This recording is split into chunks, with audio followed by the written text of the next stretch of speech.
Hey guys, welcome back to the Kool-Aid Podcast. Welcome back to episode 38. On today's episode, we're going to be discussing the post-match reaction of the Barca versus Almeria game, and then we're also going to be touching on Pique's retirement a little bit more. Today was his final game of the camp now. Let me introduce my co-host Alex. Hey guys, what's up? So today it was Pique's farewell game. He said goodbye. He started as expected, and then he later came off to receive the ovation from the fans. What did you make of today's performance? Well, as a whole, I think we had a decent performance today. Hmm. Nothing out of the ordinary here. It was a comfortable 2-0 win. Um, but again, I think the performance was a little lackluster, especially in the attacking department. I don't think we were as clinical as we should have been, or we had the intensity or the hunger as much as we should have. But overall, I thought it was a decent game, and a win is a win, is what really matters. Good win at home.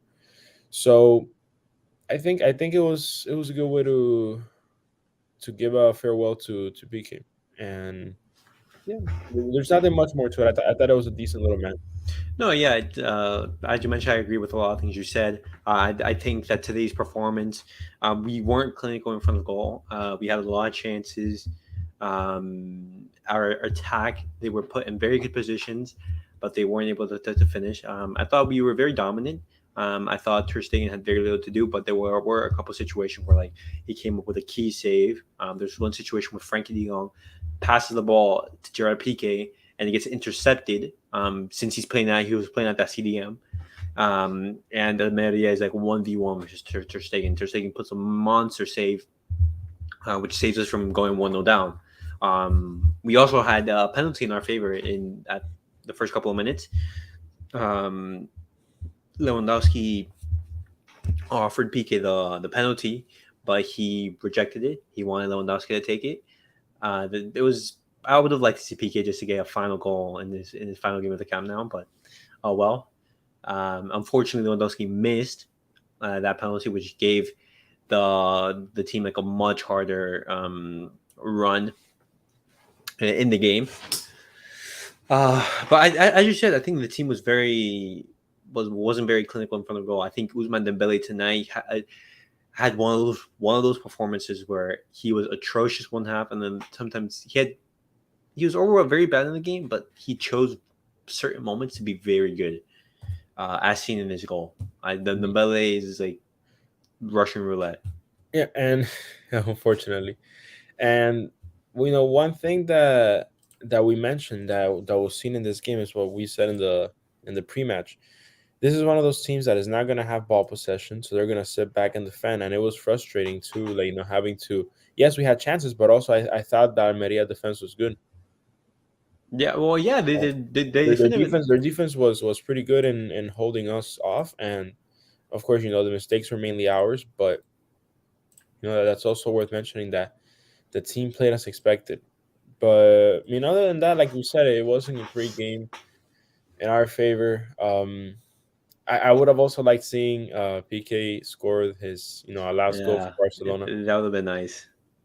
but yeah, it's just one of those things. It's I thought for me it was a really emotional match. It was. It was. It's just seeing I mean, Piqué go I off. teared up a little. I'm not gonna lie. It's someone that I've been watching since I was eight, Yeah. 7 years old, since I was a little kid. So I've grown up with him, and in a sense, it feels like he's always been a part of our childhood. So when whether he's had his ups and downs, and whether his image has been tarnished to some, I think he's still such an idol to all coolers out there, and not just that, also to everyone who loves the sport, because yeah, he came from a very good upbringing. His parents had a lot of money, but still someone who worked very hard for what he wanted, and he reached the top level, and he was at the top level for many years. He's won everything. He's had a phenomenal career, a lot of trophies. Yeah, it's very hard to beat that CV that he has. He's No, basically for won sure, everything for in sure. football. Yeah, well, what didn't he win? Yeah, exactly. What didn't he The win? Champions League, the league, everything, Yeah, he's won everything that everything. matters, even the World Cup. Who can say that? Who Exactly. can He's won say the World how Cup. many? No, that's not even the question. How many great players haven't won the World Cup?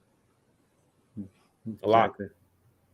And it's sad to see, but at the same time, it was I think in a way it was a happy ending today. We've said before that we would have liked him to have finished his career earlier, so to save himself not the embarrassment but the bad image, the bad Yeah, luck, yeah, especially this season. But listen, he wanted to stay at the team not because he needed to. He's a multimillionaire. He's the money isn't a problem for yeah, him, but he chose to stay because he wanted to, because he loves the team and he loves the sport. So that's enough for me. And again, whatever people want to say about him, all I know is it was a good way to say bye to him. It was, again, like I said, very sad, very emotional, but ultimately what matters is that that we won and that we got to say bye to him in a way that's right. yeah. We gave the farewell that a footballing legend like Pique he deserves. We won our final game in the count now, and we basically give him a good send off.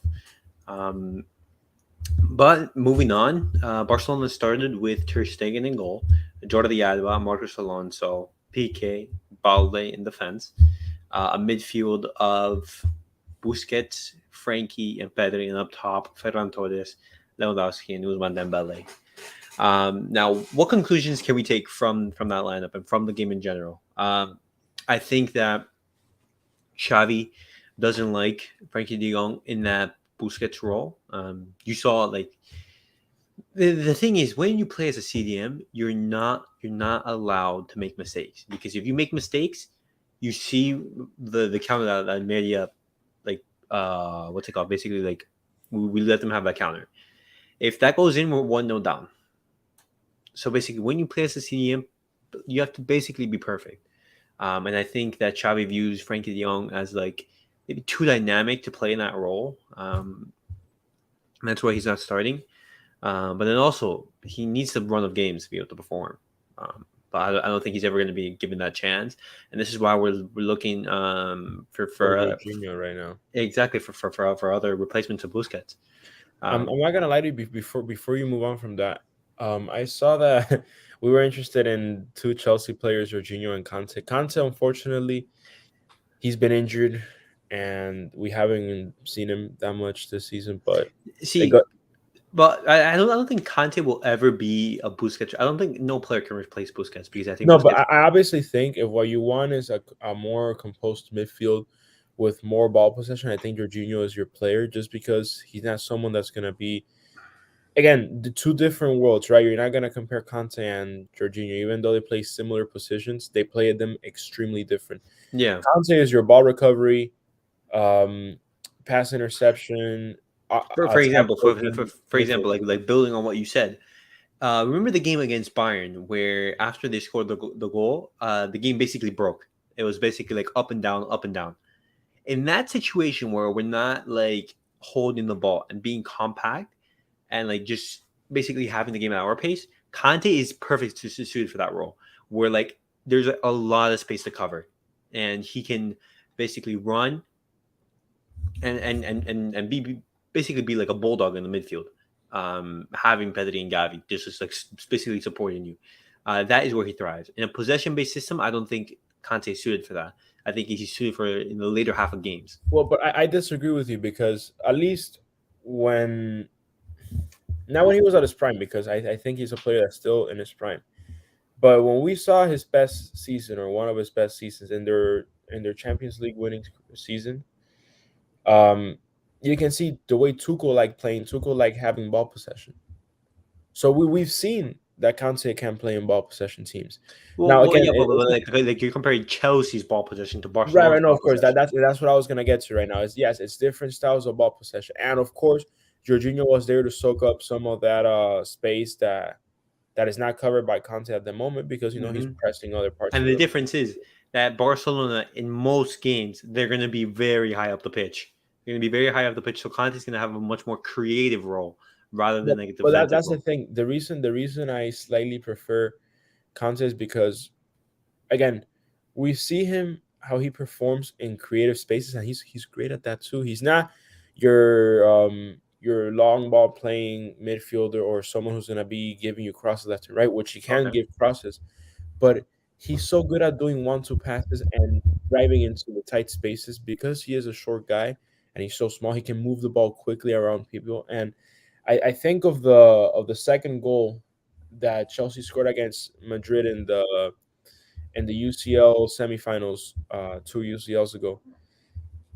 And it's a very obscure play to mention, of course. But if you look back on it, you see that he gets the ball from the midfield. He makes a driving run and he gives the ball off to, I think it was Pulisic Hmm. or Mason Mount, one of the two.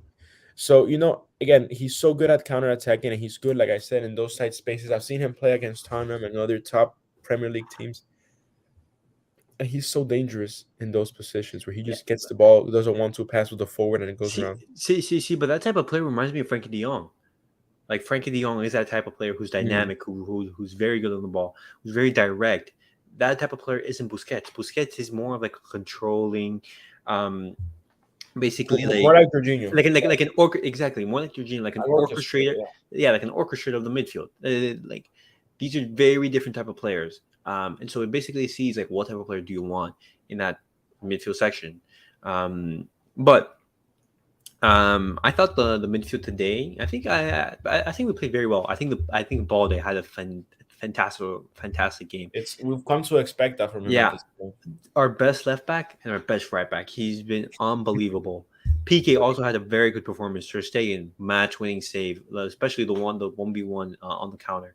I thought Jordi Alba was very good offensively. He gave some very nice balls.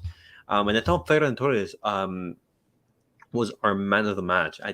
Until he came off, I thought he gave some amazing runs. I think he put like Dembele on like basically like on a couple balls Right, just to and square, yeah, and like we were Dembele was just like poor yeah, finishing. and we were talking about the different areas of the game today and how they played. I think offensively, we've come to realize that yes, Ferran Torres can play anything, and the reason I also like him as a player is, he may not be the fastest or the most technical or the most powerful, but he's so intelligent, and Exactly. he's such a Barcelona player because again, sometimes I see him and I see a bit of what we had in David Villa intelligence wise. Of course, Mhm. that David Villa is and again, this is a very unpopular opinion because people underrate him, but Villa is one of the greatest strikers to have played football. Mhm. And no one's gonna talk about it because maybe he doesn't have the numbers, or maybe his prime wasn't as great as some. He's a But footballing legend. Footballing he's a legend. footballing legend, and you just gotta see him. Yeah. And the way he moves and the way he, plays the game sometimes reminds me of him. But be that as it may, I also think offensively, like I'm saying, he's great. And I think if he were to improve his finishing just a tad and be a little more clinical in front of goal, he'd be so deadly. He'd be Exactly. If he such improves a his pest finishing, on the wing or a striker. exactly, he's gonna be one of the best wingers in the world. Just because like the amount of chances that he gets into Mhm. is Yeah, and, amazing. and that's something that maybe people don't think of when they are analyzing forwards. It's not just about The goals goals and and the assists. assists, right? And we see this. There's people that are like this. We see people like Roberto Firmino in Liverpool. He's not someone that's always providing goals or assists, but what he does is so fundamental for the team carrying the attack forward. And of course, different positions. One is a false nine, one is a winger. But again, we see Ferran Torres making good runs, getting the ball, and again, that moves up the attack, and he can lay it off to people like Lewandowski, or he can shoot himself. So again, I thought he was phenomenal too. Lewandowski, not a great game from him. He missed a penalty, Yeah, but he had a couple of chances. I think he could have done it better in a lot of other situations. right. But Um, again, he's yeah. been great for us this season. One game, unfortunately, wasn't his best game, but again, that's not something we should worry too much about. And Dembele, of course, too polarizing of a player. He's either great or terrible, and we see this today. You summed it up perfectly. There were moments of brilliance in his game, but unfortunately, I feel like he tries doing too much. Right, and I've said this before. I think Uh huh. he has the need to do flashy plays or try to always deliver a perfect cross. And let me tell you, Dembele, when he's on and he's providing crosses that work, crosses that get in the area near our forwards' heads, he is such a class winger. Yeah, I agree. Just as on his assist providing, right? Like when it comes to assists, and Dembele is having a good game, he will give you assists. Yeah, yeah. Will give you goals too. And that's the thing. He's not a goal scorer, but given the right situation, he can score a couple goals. So again, he's such a complete winger. It's just that he has a problem with consistency, right? It's like almost as if he chooses when he wants to be good, and that was a problem today. We saw that he was terrible for most of the game, and he had a few moments. He did score for us, but yeah, it's just one of those things that Dembele is Yeah, very inconsistent player. he's a polarizing player, as you said. Very good and very bad. As soon as he fixes that consistency, world class ringer. But another player who came on was Ansu Fati. Um, Again, he had a couple of chances where he could have done a lot better. Yeah, It just seems like his finishing isn't there so far in this season because and the top of it's not looking good for him to be to basically go to the World Cup because in recent form, I don't think that Luis Enrique is going to be convinced to basically call him. yeah, and that's a problem because Spain has a surplus of wingers right now. We have the likes of Ferran Torres, Oyarzabal, Nico Williams. Nico Williams. So there's too many wingers, too many midfielders, too many wingers, not enough strikers. Which is why I would like to bring up something. Would you give Ansu Fati a place in the squad if he were to play striker? See, here's the thing. Spain, what they do is they lack goals. They lack goals, and Ansu Fati Yeah, is a player who has that goals instinct, and he's a player who can add that to Spain. I think, regardless of the form that he's in, I would bring him. I would bring him to Qatar.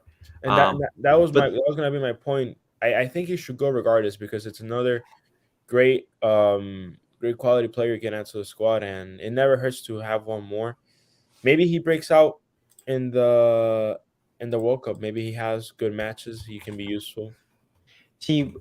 but if you bring Ansu Fati, who are you basically like taking out?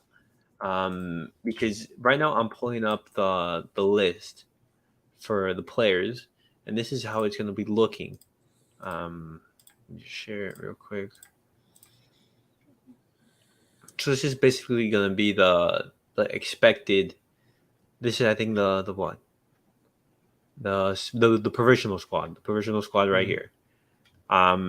Who would you take out from here? Could you submit on that? Yeah. So these are the forwards. Right. Yeah, there's a lot of quality for sure. Uh, I don't know. I mean, Because for example, when I look at at these players, a lot of them have some aspects that they don't have. For example, like Ferran Torres, Pablo Sarabia. These guys are very good off the ball. Like they give you a lot of defensive work.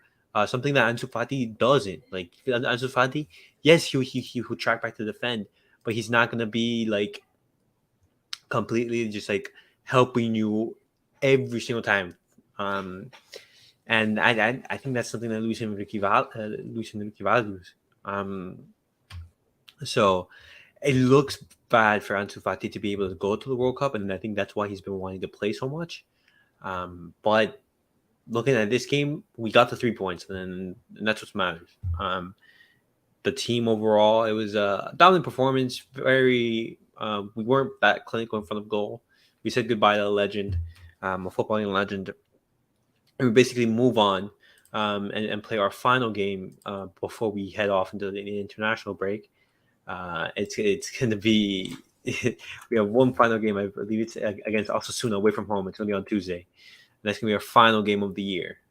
No, well, the final game before the World Cup break. mm, So we basically want to win that game and go into basically the international break in the best shape possible and put as much pressure on Real Madrid. And this is allows us for us to like regain players back from fitness. So mm, for yeah, sure.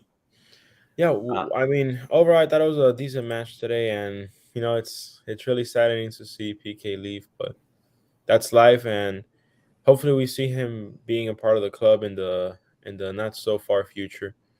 Yeah. Maybe as a president and executive. Yeah, he's definitely going to be back. He said himself he's a Barcelona player and Barcelona fan, uh, just in general. But guys, that was it for today's episode. As always, I post a link on Twitter. You can find us at Kool Aid Podcast 10. I post a link on that. And we also have a comment. Will we see Pique coaching? I don't think that we will ever see Pique coaching. I don't think that is something that he is made for. I do see him more in that as an executive role. He said it multiple times. He is like a very good businessman. He has some business ventures. For example, he went over and he bought, I believe, what's the club that he owns?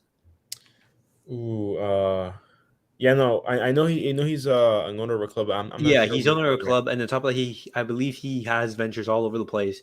Yeah, for sure. Um, He's a very good businessman, which is why I see him more as a president of the club or some other high executive who has to do more with the transfer mhm. market Yeah, and other exactly. financials of the club. But as a coach, I don't know if he has the intelligence for that. I mean, we've seen other center back Barcelona Okay. legends not being such great coaches at the club. You know, Mm, the likes of Koeman, but yeah. I don't see him as a coach. Maybe, like I said, a president. Yeah, and he said himself he looked up into the presidential box in his farewell video, and that's something that we'll have to see. We have to see who he runs against, and because some things that Piqué has done were questionable, but time will tell. But guys, that was it for today's episode. As always, we post a link on Twitter at Kool Aid Podcast 10. If any of you guys want to join and join our discussion, you're always welcome to. And like, subscribe, and comment. And we'll see you guys all